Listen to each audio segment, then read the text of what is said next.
Bada bing, bada boom. Are we good? Are we good? Are we good? Let me see. Bada bing, bada boom. Yeah, y'all can hear me just fine, which is ideal. Hope y'all doing good. Hope y'all doing great. Today is, of course, Wednesday, as we all know. First and foremost, shoot, I hope y'all got service. They smacked me with it. So hopefully nothing goes off, right? Let's just put it like that.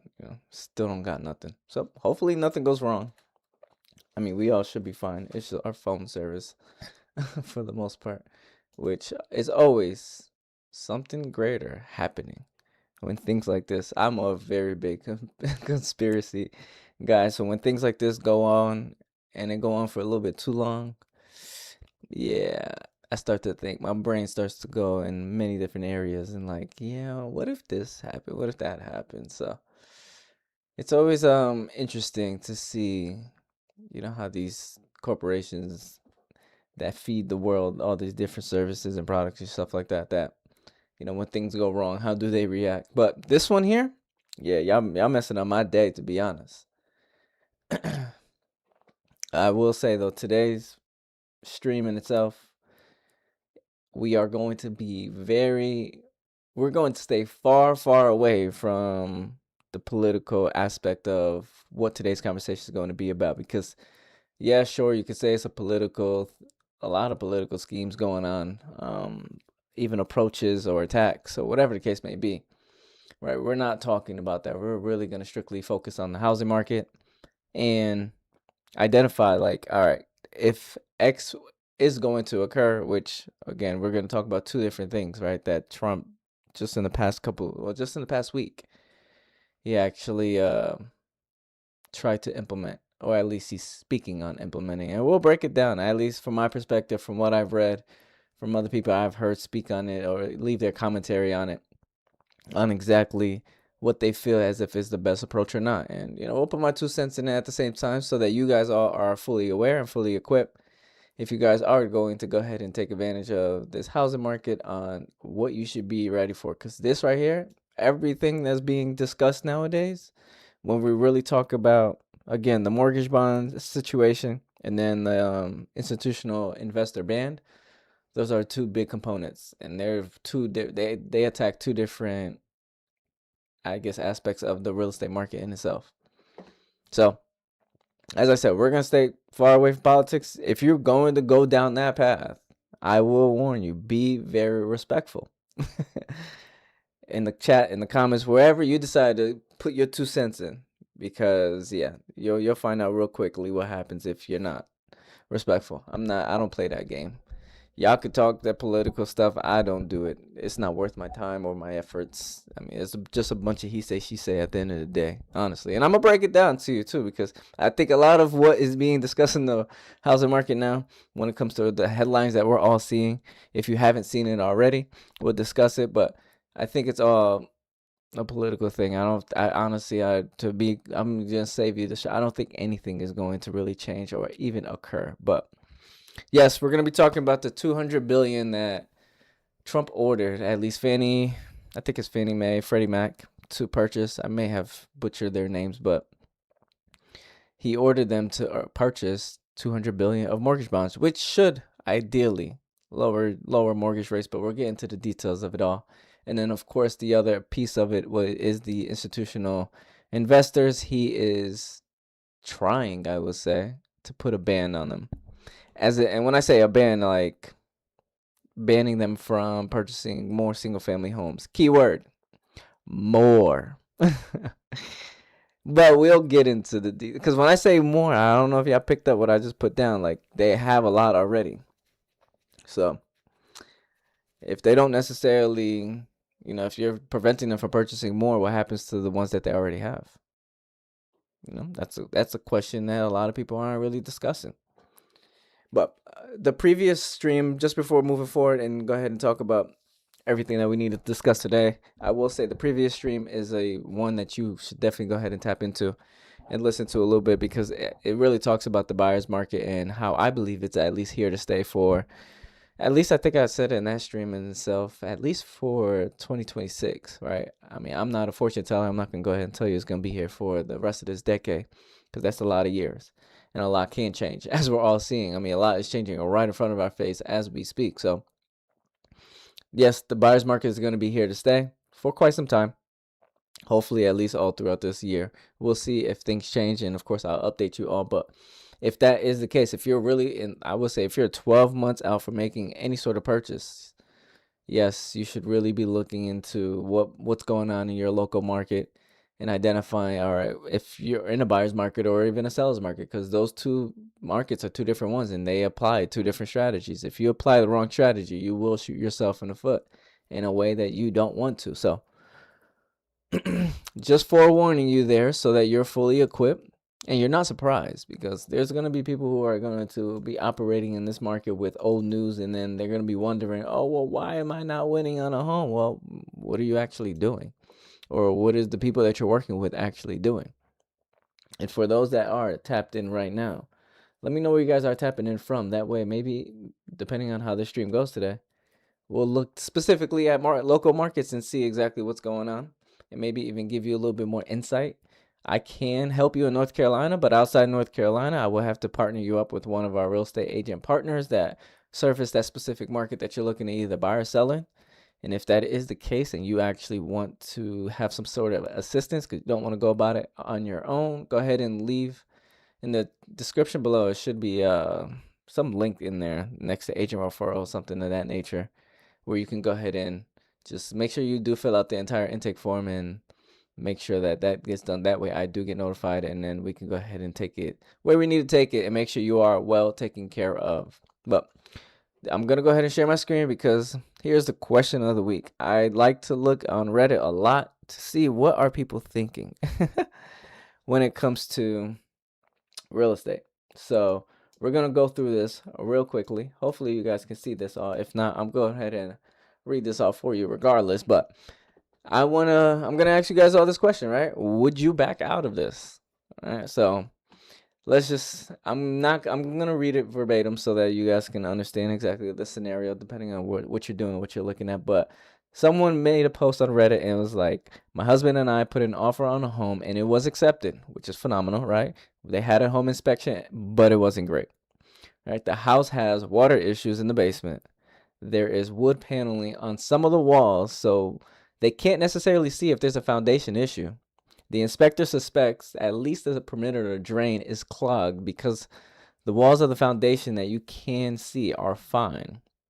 But he did say you really don't know because you can't see behind the walls where the water is coming in from, and there is some visible mold growing on the wood panels. Now, I will say that before we continue this one, this inspector he's riding a thin line, right? He's not necessarily making any statements. He's not necessarily saying, this is exactly what it is intentionally, right? Because again, if that inspector says, yeah, this is exactly what's wrong, and there's a bigger issue, or I mean, it'd be great if there's not an issue at all, but if there's a bigger issue, yeah, that inspector's liable. So this inspector here is walking a thin line and not probably going to say too much because again, if they can't see it, they're not going to necessarily speak on it. But let's go ahead and continue, right? So it needs a new roof. They knew that going in, and that's why they offered $10K less. The garage has huge cracks and is heavying. I don't know what heavying means. I mean, honestly, I'm just going to assume they're really big cracks. But the people that lived there were old and lived there their whole lives. So, of course, as this person is just assuming they never redid anything, they probably just let the house go, right? Probably just of time, of age, a home just kind of needs to be taken care of in this case. But the windows in the sunroom are pretty much all don't open or close. It's a huge room, and I'm pretty sure the windows are custom size. So in that case, it could be a lot going on there, right? When windows don't necessarily open, that always sometimes can mean a foundation thing. But the electrical panel needs to be upgraded as they have multiple wires going in one spot in some places. The inspector said most homes today run off of 200, and this was only 100 amps. So electrical panel needs to be done. So right now, off rip, I already can tell water issue, mold issue, possibly a foundation issue, electrical issue. Probably gonna have to do all the windows, and maybe at least some of the foundation, at least in the garage, right? If there's a huge crack there. Moving forward, right? Along with that, the living space needs updating. They love the location and the layout, and that's why they put an offer in on it. Seller is the son of the people who own the home. It's in a trust. Doesn't really matter. He doesn't live in the area. He doesn't want to pay anybody to take down the wood paneling, which was their first request and was recommended by the inspector. So this son is not necessarily the seller, at least on this end, is not necessarily helping out the buyers at all. So now the question is, right, and this is where we all can put our 2 cents in, right? Would it be wrong to offer an extremely low number, right? What are your thoughts? They estimated about 60,000 on the low end for all the stuff that has to be done, and not even the cosmetic things that they want to do on the inside. But let's not focus on what they want to do. Let's focus on what was already stated and known, because that's what we can operate off of, right? Any cosmetic, that's all going to be personable. That's all going to be what the person wants to do and is subjective to that. But their original offer was $285. Listing price was $295. They're thinking about going back to about $200 to $230 because of all the unknown issues it has, or should they just walk away? They love the home, but I mean, hey, when you see and have those many issues, I don't know how often or how much more you're gonna love that home. But I'm curious to know, what would you do in that situation? Are you backing out, or are you moving forward? Are you gonna try to modify your offer? What are you going to do? Go ahead and just give it some thought. I'll give y'all like some 30 seconds or something. I think I have a waiting room. Maybe I do. Probably not. But just go ahead and think about it. I mean, this person kind of gave you an idea of what they're going to do, so you can kind of just jump right on their bandwagon at the same time. But let's see. All right, that's enough. Because if you guessed, you guessed whatever you said. Personally speaking, I would walk away. I wouldn't take on any of these issues simply because we're talking about foundation. I mean, a foundation in itself is going to cost you 56. I mean, I don't know the square footage of this home, but let's just say 50 to 60 minimum, right? It could be even more than that. And again, I don't know the square footage of this home. There wasn't any mention of it, so it's kind of difficult to identify exactly how much that foundation issue may be, if there even is one. But the fact that there's water issues in the basement, and we're talking about mold, we're talking about negligence from the previous owners, or at least the owners, wherever they are now, right? It doesn't sound like, God rest their soul, it don't sound like they're here. If the home is in a trust and the son is actually selling the home in itself.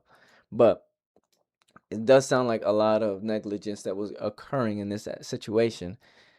So I personally would walk away from this entirely, because I don't want to incur that many issues to begin with. Now, if you're even if you're a, what's it called, flipper, right, investor, like, a lot of what happens in those conversations is, hey, don't take on foundation issues. So if they're inspectors, I mean, not inspectors, investors, then great for them. I mean, they might want to modify their offer. But yeah, I don't know. And for anybody that's just tapping in right now, I just went over this question here that there it is. I just went over this question here that I found on Reddit, and it's somebody pretty much walking through their scenario of an offer that they put on their home, on whether it made sense or not for them to continue to move forward with it or not. So just went over and kind of just put my 2 cents in it, just to kind of give you a perspective from me personally on what I would do if I was in that situation. That way, if you do find yourself in the same situation, you may know what to do. You may.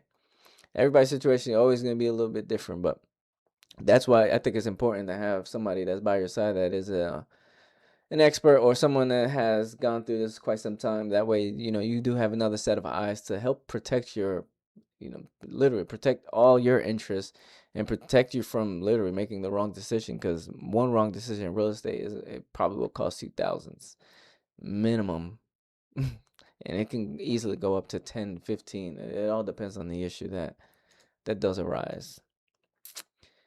But let's talk about what we need to really talk about today, because I think I've rambled enough about, just kind of preparing you guys. I don't know if you guys don't like that, me going over like a hot topic or at least a question that I found really interesting. Let me know. I'll take that out entirely and maybe find something else that is more compelling. That way you guys can have a little bit of understanding. Again, my goal here is to make sure that you are fully protected and you know how to take advantage of any sort of housing market that you're in. And if that's something that does sound really interesting to you, or you want to take it a step further and really get that protection or the advantage that you need, stick around. Of course, you can always do that. Or you can always reach out to me. Link is in the description on how to do so, and we can get connected, and I can partner you up with either you're going to be partnered with me or somebody else in a different market that is going to be able to assist you. But let's go ahead and talk about this sweet dandy old article right here. I'll talk to you about what exactly is occurring, or at least what occurred, if you don't know, and I'll summarize this to the best of my ability, because I feel like this right here is going to continuously change as we go through it. But right now, what's occurring is, yes, they dropped because President Trump essentially said, hey, I need Fannie Mae, Freddie Mac to go ahead and purchase X amount of mortgage bonds, which essentially is going to help lower rates. It should, right? Who knows how much, right? I think that's the number one question. Well, if it lower rates, then how much is it? I don't know. I know that a lot of predictions, or at least a lot of what experts are saying, they can keep it intentionally around that 6, right? The low 6 to the high 5s in terms of mortgage rates. But with this all being in place,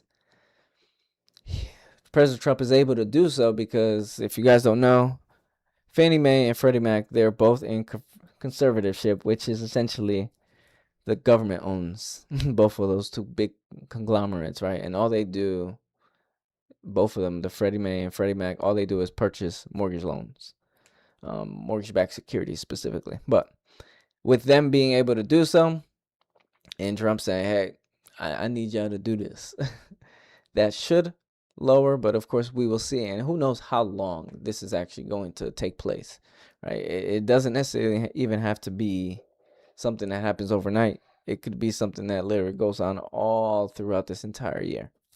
In fact, the spring season is literally right around the corner. So, coincidence that this is what's, the hot topic, the news. A lot of individuals, I've had several people reach out to me just in the past couple of weeks. I wouldn't even say in the last week. I've had several individuals reach out to me. It's like, yep, it's about that time. We're going to be preparing to make some travels come, that springtime, especially spring break. A lot of individuals like to look because, again, they're able to look with even their kiddos, right? Take the kiddos to go somewhere and start looking for homes. That's a real thing that happens very often. So it's not a shocker that this is occurring now in preparation, in my opinion, right? In preparation for that. Now, this is just an order of, they probably don't have to listen, or they probably will listen. Who knows how this will essentially turn out. But something I do want to point out here, because again, yes, this is an order of $200 billion. It sounds like a lot, but I want to point out, when mortgage rates went to like that 2 to 3%, there was the Federal Reserve, at least. This is a completely different government entity that literally injected, I believe, over like $1 trillion into mortgages in itself, which lowered it tremendously. And then, of course, we had, literally zero mortgage rates, or not mortgage rates, interest rates for the monetary policy, at least. So it's a little bit of a different amount and different strategy, because that's something that, going to 0% again is not something that, unfortunately, Trump has control over. So seeing that, it's only 200, that's why I don't think it's necessarily going to make a big dent. If anything, I think this is more of a play to keep mortgage rates in a certain area. All right, that's just my opinion. Now, this will help, right? Now, let's say if this all goes into effect, it will help, because if you lower the mortgage rates, you allow for lower payments. In fact, you allow for lower payments, but what most people like to do, which is kind of backwards, all right? When there is a lower mortgage rate, most people will go ahead and buy a bigger home. So you take what you want with that information. I always recommend, if you're going to go ahead and purchase a bigger home, you better have a damn good reason of doing so.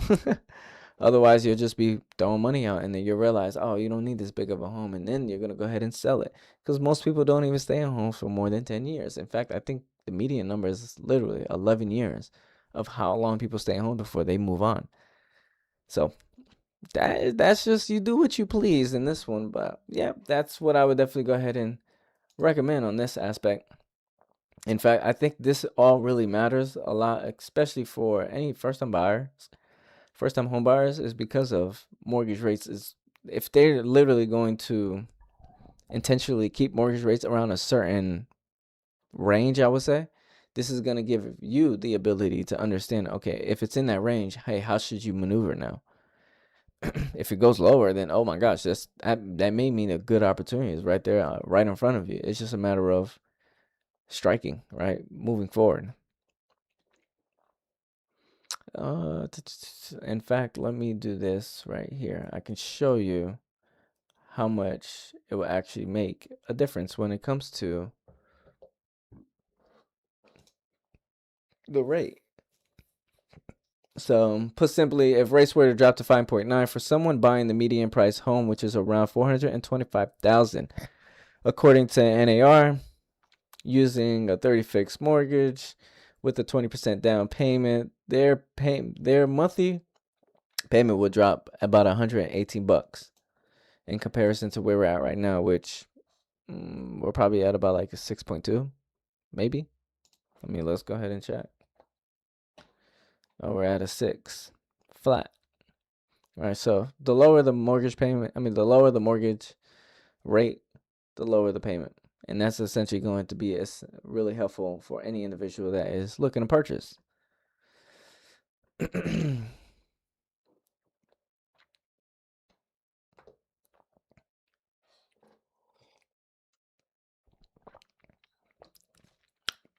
However, it's not always good news. Because if that happens, lower mortgage rates specifically, what do you think is going to happen next? Everybody's probably going to have the same idea. In fact, do you remember the beginning of COVID when mortgage rates dropped really low? Everybody was shopping. Everybody was shopping. So, if that happens again, just know, mortgage rates come down, just there's more competition. And with more competition, that just means you have to get competitive with your offer. It could mean you even start overbidding because you got a lot of competition. So you see how the cycle just kind of keeps going in circles and circles and circles. And once you realize what's actually occurring, you kind of go against the grain and you purchase when many individuals don't want to purchase, because then that's when you can strike your deals. That's what I love doing, at least. But not everybody's willing to do that because it's not always beneficial in that situation, right? I would have loved to purchase a home with those low mortgage rates, but the time wasn't right. So if the time isn't right, you gotta obviously make your own adjustments from there. So yes, with lower rates, you gotta be careful of more competition coming into the arena. All right. So what should you really do right now? Honestly, if you're even with the news of President Trump trying to buy 200, well, maybe he's not trying to buy, but Fannie Mae and Freddie Mac are trying to buy 200 billion worth of mortgages. Get your stuff in order. Like, I think that right there is the best piece of advice I could honestly say, because right now there's not much you can do except wait. It's a waiting and seeing game, right? Wait and see how exactly that impacts the entire market. In fact, like I said, it's going to keep it in a range. I already know based off of what I've seen in the past, if it goes below 6%, a lot more people get into the market. So if it goes even lower than that in terms of mortgage rates, then yeah, just know the people, they're waiting. It's like, I don't know. You ever seen like somebody biting their nails, like just waiting? Like that's literally the image that I have in my head. Someone biting their nails, just waiting for that perfect opportunity. And I think there's a lot of people doing that. So if you're one of them as well, just get yourself ready. You're here for a reason. You're listening to what I'm having to say right now because there's a reason for it. Just prepare yourself. And what could that look like, right? Getting your finances in order. Make sure your credit looks good. Making sure that you have the down payment. Make sure you have even the money for the inspections or any inspections that you want to do within. The money to even get the home under contract, whatever deposit you have to put down. This is the time. I mean, you should have been doing this, honestly, but depending on where you're at, right? If you're ready to play ball, the time has arrived, in my opinion, because there's a lot more that's occurring, a lot more conversations around the housing market. So we shall really see what happens. But also, another thing, if builders do not increase production, that is also another big problem that we're going to have as well. Because sure, more people can come into the market, but if builders don't continue to produce more homes, then it's the same issue. It's the same exact issue. So, you're hearing it first here. Don't say I didn't warn you. Literally. Let me see if there's anything else. In fact, let me know in the comments or in the chat, whatever. If you're trying to buy in the next month, just type 12, right? That way it can give me an idea of who exactly is, how many people is actually trying to purchase, because that right there is going to play a factor in regards to what happens. But let's go ahead and move on to the next big headline, and you'll hear my 2 cents on this part. So, Trump wants to ban institutional investors from buying homes. I don't know how y'all feel about this. I'm sure a lot of people love to see this because a lot of people believe that institutional buyers, the corporations, private equity, they own majority or if not all of the housing market, the housing on the market, or even the housing inventory, which we'll get into the numbers of it, but they don't really have that much. In fact, it's like a drop in the bucket. It seems like a lot because of how much impact they're doing right now in this stage of real estate or the housing market, but it's really not that much. And when you really look at the percentages of how much, now they are hard to compete with. Do not get me wrong. These are people, in fact, we don't want to compete with. In fact, here, I can actually show you this right here. You can see for yourself, right? So where exactly are these big investors, right? And obviously wherever you see is dark blue. That's where the majority of them have scooped up property and now are probably renting it out to you if you haven't purchased just quite yet, right? So you can kind of see, I mean, it seems southeast really is dominant in terms of where exactly they like. I know Atlanta is a really big place that they have been buying up a lot of land. Arizona is another one. Florida, I feel like will always forever be a hot spot. Oh, look at that. Tennessee got a lot too. That's interesting. But yeah, this is where they're at, right? So large investors are defined as firms that own at least 100 single family homes, which now it makes me think, right? If you're trying to ban large investors, what constitutes for a large investor? How many homes does that investor need to have to be considered a large investor? I didn't see any of that. And when I was looking, just trying to find information to go ahead and to help you guys understand what's happening here, but there's no information stating what is considered a large investor. Because in all reality, shoot, I know people who aren't big corporations that literally own hundreds and hundreds of homes, and you probably don't know their name, first or last. You probably don't even know what they look like. If you were to even cross them on the street, you have no idea because again, they're not in the mainstream. And so, what is really considered a large investor is a really big question because even then, right? If they have those homes in itself,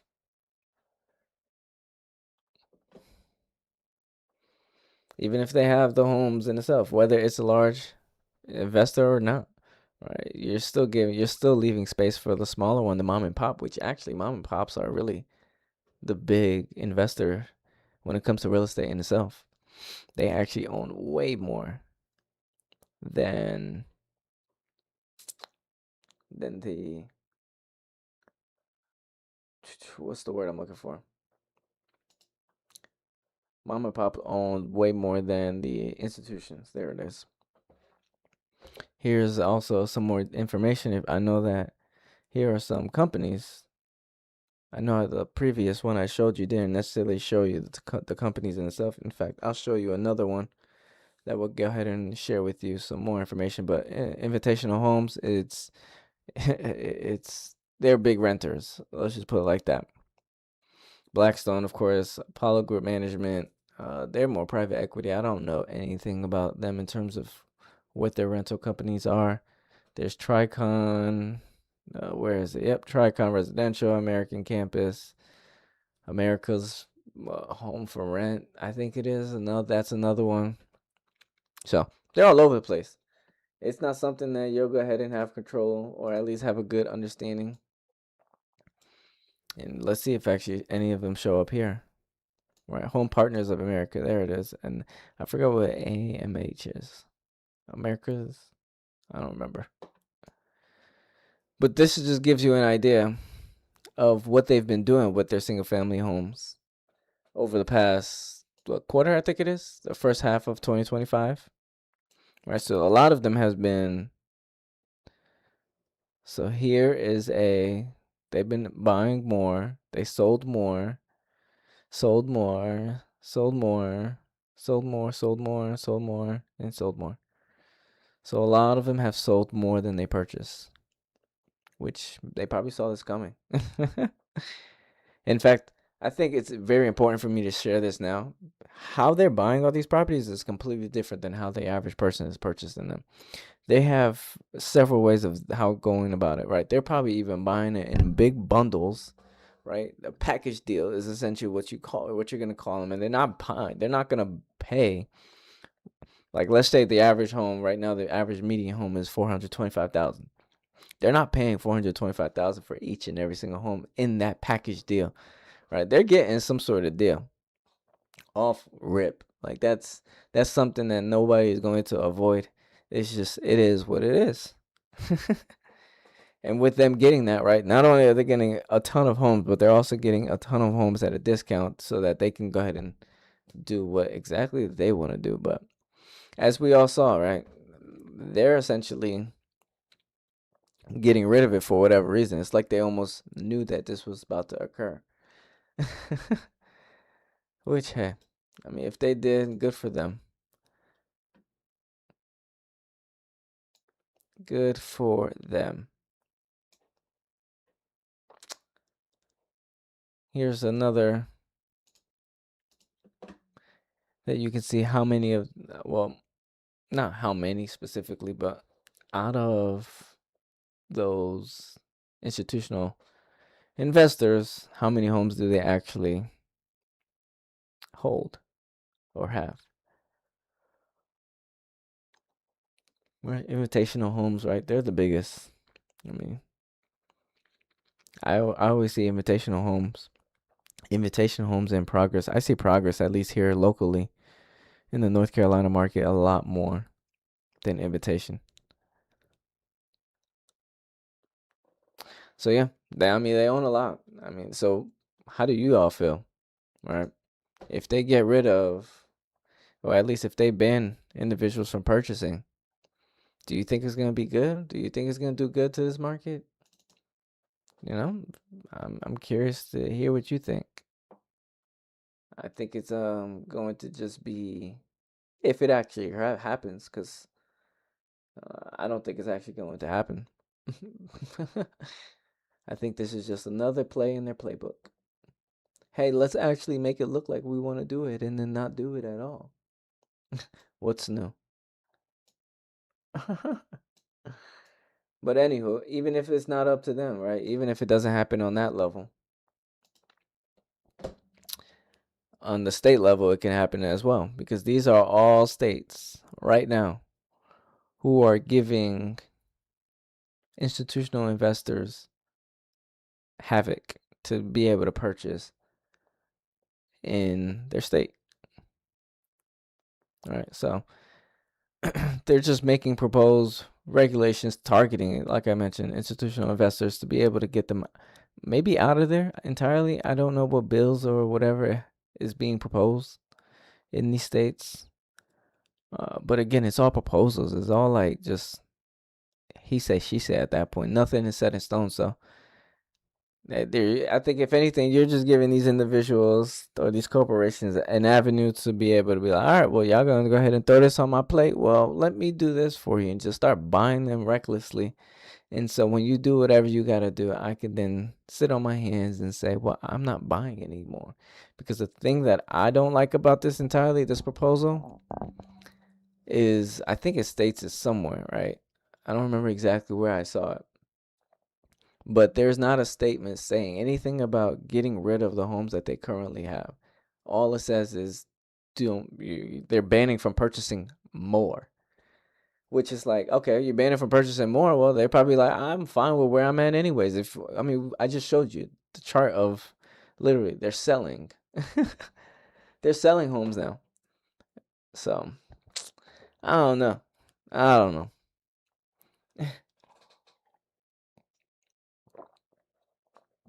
If they're selling it, that means there's a reason why they're selling it. Maybe they just don't even care to be in it anyways, anymore at least. But let me know what your thoughts are about this whole institutional ban. Do you think it's gonna happen? Hmm? Do you think it's going to happen?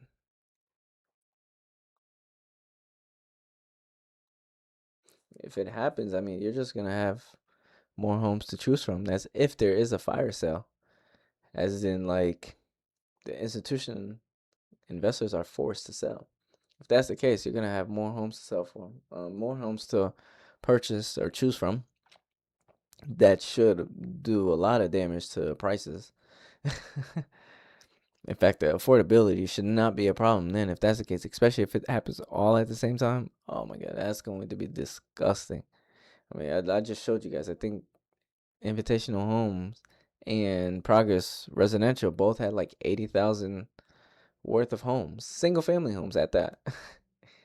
That's a lot of homes hitting the market at once. So, and I don't think there's that many. There's a lot of buyers on the sideline, but I don't think there's that many. In fact, I think it was like a 400,000 gap. But hey, just alone with just those two big ones, that's about 160. Just alone, just them. And that's what we know of. But like I said, I think this is all talk. In fact, if I show you this may make sense now.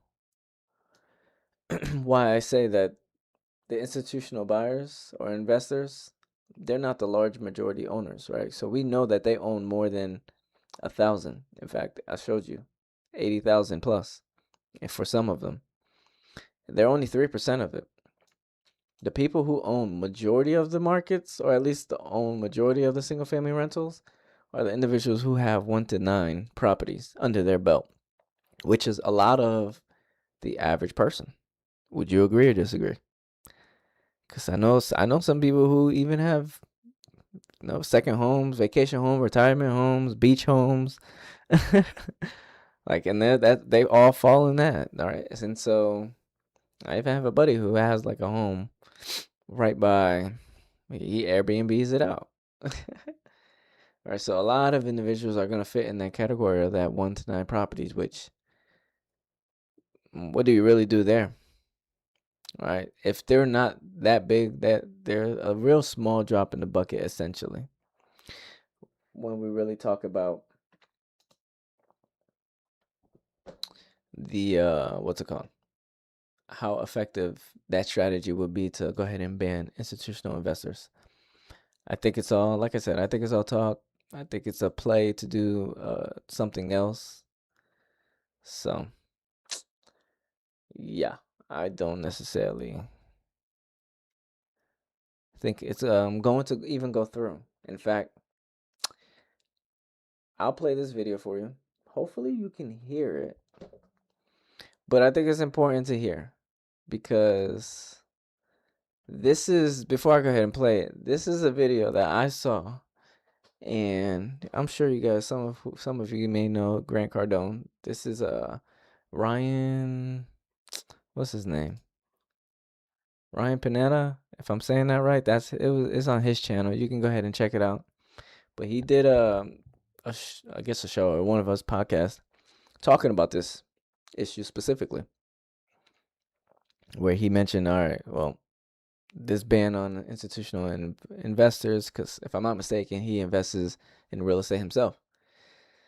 The tricky part, or at least the part that I loved, and I love to kind of hear it, was when he brought, I guess, a friend of his, Grant Cardone, onto the platform, which some of you may know. Grant Cardone is really big into real estate. He brought him on and kind of, I guess, was seeking for his opinion on this all. So I want y'all to hear it. And let me know what y'all think. Going to assign it. Hey, hold on. Grant just texted me back. Okay. He said call him. And of course, I don't hear it on my end. So Assign it. Hey, hold on. Issue. Grant Okay. he said call him. And of course, I don't hear it. Call on my him. end. Let's get Grant. I'm gonna. So We'll let sign me it. Hey, hold on. see. Grant. Okay. He said call him. And of course, I don't hear it. Give Call me one him. second while Let's I get figure Grant. this out. I'm gonna. So We'll let sign me it. Hey, hold on. see. Grant. He said call him. And of course, I don't hear it. Give me Call one him. second while Let's I get figure Grant. this out. That I'm would gonna- stink if you guys can hear Sign this. it. Hey, hold on. Grant. He said call him. Or am I just not doing it right? Give me Call one him. Let me see. Let's get Grant. That would I'm gonna- stink if you guys can hear this. Hey, hold on. Grant. He said call him. Or am I just not doing it right? Give me Call one him. Let me see. Let's get Grant. That would stink if Put you guys Grant on can hear speaker right this. here. What's up, dude? There we go. Or am I just not? Can you hear me? Yeah, buddy. Happy New Year. Happy New Year, dude. I got you live on the podcast right now. What does that look like? Dude, I just got you on the mic from my speaker of my phone. Okay. We were talking about you. Did you see this new news with your boy Trump? Of course I did, dude. What do you think's gonna What are you happen? talking about? I knew about that 60 days ago. Ooh. Dang, dude, inside info. Yeah. So what's gonna happen? Nothing's going to happen. What do you mean? What are you worried about? Look, what needs to happen to the listeners? How many people you got listening to this? I can't see. We just got it on the podcast. The reason institutions are buying single family homes is because Americans aren't. Americans, you should be going, everybody that's looking to buy a house, y'all got to quit bitching and complaining and acting like victims. And you need to go to everybody that's got, look, 40% of America does not have a mortgage on their home. 65% have a mortgage under 4%. People ought to be walking in and assuming those loans. Okay. The buyers need to get creative like the institutions do. But if you're going to think like you're just going to live in a unit, you're never going to get a unit. Institutions are buying real estate because Americans aren't. And so Trump's going to do this. He's going to be like, yeah, that's not right. Okay. And guess what? So what? He's a promoter first. I'm going to go post it right now. Yeah, Trump's doing the right thing. Stop the institutions. You're never stopping money. You think this? Nobody can stop money. Okay. Y'all heard that? Now, I don't know if Grant Cardone, I'm sure they have a relationship, but I don't know how best of the friends they are for him to know something of this nature 60 days prior to the news going out. But if he did, and that was some great insight to let you all know, like, I mean, like I said, I think this is all just a, hey, let's just get some people on our side. Let's get some belief behind us. Let's act like we're doing something when in fact nothing is actually going to get done in regards to this. Because I mean, this is not the first rodeo that we've seen that this happened. At least I've seen it. Y'all probably seen differently. But yes, you heard it from him. It's not just me making the statement. I would love to bite my words, because again, if that's the case, then that means more homes for everybody to go ahead and purchase. But there is something that he said here that I do want y'all all to kind of just hear me out when I say this. He said y'all all better get smart and have a strategy to go ahead and assume these loans like these corporations are doing. And when he said assume, that probably went over a lot of people's heads. But for those individuals who are waiting for mortgage rates to come down really low, or to a point where you feel comfortable go ahead and purchase a home, you can assume somebody else's mortgage, as long as, of course, it all qualifies. You check off, you qualify for it in itself. The seller is more than happy to allow you to assume their loan. Right. If that all happens, then yeah, you can assume somebody's 2-3% mortgage rate right now. Of course, there's more complicated than just assuming someone's loan, right? Somebody has to get paid out at the end of the day. But if you find a good opportunity, you probably can walk away with paying very little to none. But again, it all depends on your scenario, the person's scenario, and exactly what's occurring. But when he said that, y'all better get smart in assuming people's loans like these corporations are doing. Yeah, I don't want that to go over your heads. If y'all have questions on that, let me know, because that piece right there that I said is very, very important. Especially if you're not hip, or you don't really understand, because that could be your gate into housing market and not have to deal with everything else that everybody else is dealing with, right? And that's the important piece of having somebody that's by your side that understands these different strategies to help you get into a home, because there isn't a one way to get in a home. Honestly, there's several different ways that you can. I mean, you can wholesale a deal, you can assume a loan, you can go the traditional route, you can go ahead and, what's another avenue that you can look at foreclosures, right? There's so many different ways of getting into a home. If you really want to go the rent to own aspect, you can even do that. I mean, if you're renting right now, man, if you don't knock on your landlord's door before your lease is up and say, hey, yeah, you trying to get rid of this house, right? That's an easy way for you to go ahead and get into a home right there. Is speak to the landlord and see if they're trying to sell it before you get out of there. At that point in time, you're already there. They may even, cut a deal out for you. And at that point, you got a home that somebody never knew about.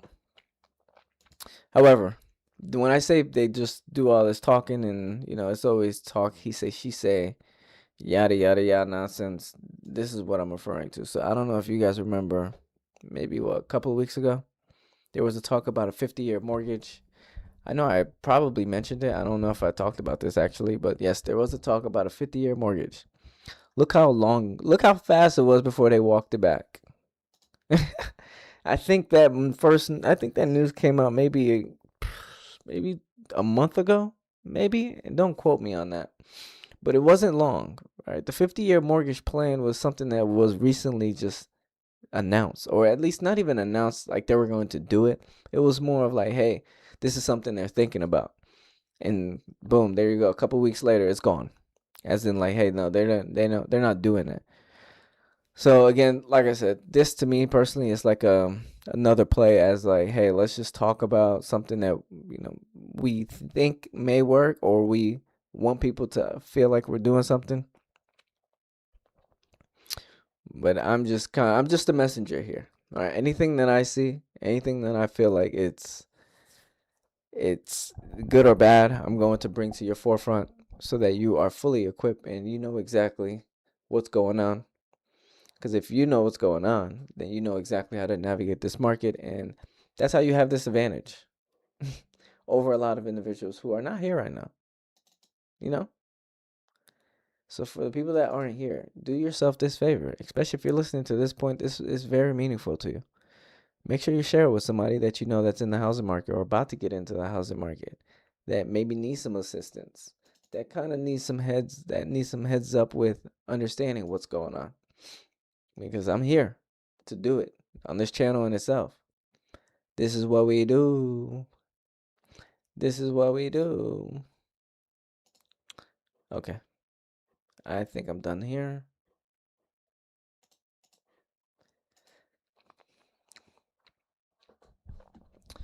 Oh gosh.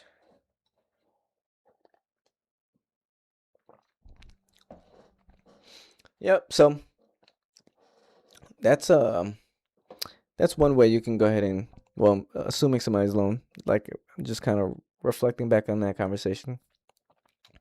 That's one strategy you can use. Like, it's very clear and obvious that at least to me, that the amount of money that is needed to be able to purchase a home is definitely more than it has been in years. So, now is the time to really get creative. And if you don't want to get creative, then your only other option really is to look for a smaller home. And I know many people don't like that saying. So, right now, just those two strategies in itself of the mortgage loans, buying the 200 billion of of mortgage-backed securities, as well as trying to ban institutional investors. I don't really see it as an effective way to really fix the issue that's at hand. Because if you also ban institutional investors, those institutional investors could be the same people who are building more homes. So if you piss them off, it's like you can't buy anymore, and they go ahead and start building them, or at least they stop building them because they can't buy, then, or maybe it's the build to rent aspect that's going to really start to come to the horizon, which it's already happening, especially in certain markets.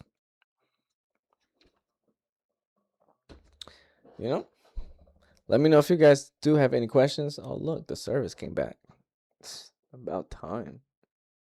Let me know if y'all do have any questions about any of this that's occurring.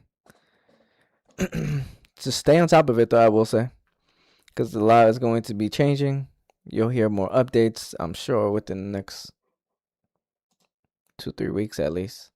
Maybe even as early as next week, you'll hear some updates of exactly how all of this is going to really look. And that way you can have even a much better understanding. What I gave to you today was just a real overview.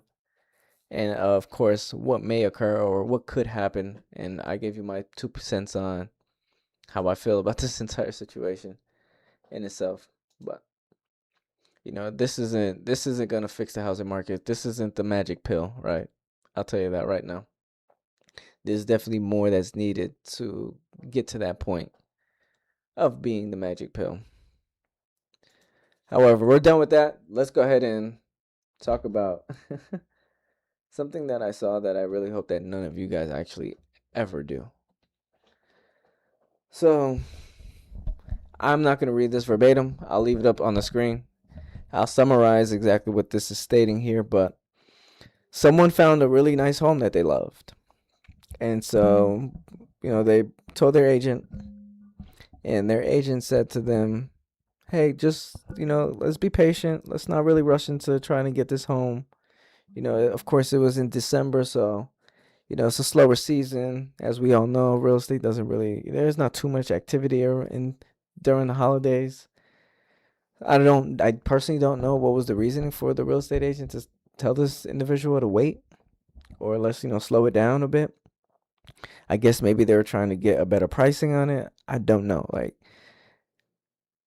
However, this person waited. I at least took the advice of their real estate agent and was like, yeah, okay, sure, we'll wait. And then I think what? Well, of course, this weekend, right, as I'm reading it, right? Well, of course, this weekend, the house went under contract before they can even make an offer. Please don't let this be you. Even if your real estate agent says, hey, let's be patient. Let's let the home marinate, whatever that means. Let's let the home stay on the market a little bit longer. You don't have to write an offer, but start negotiating at least. Just start there. You don't have to put nothing on paper just quite yet. You can have a conversation.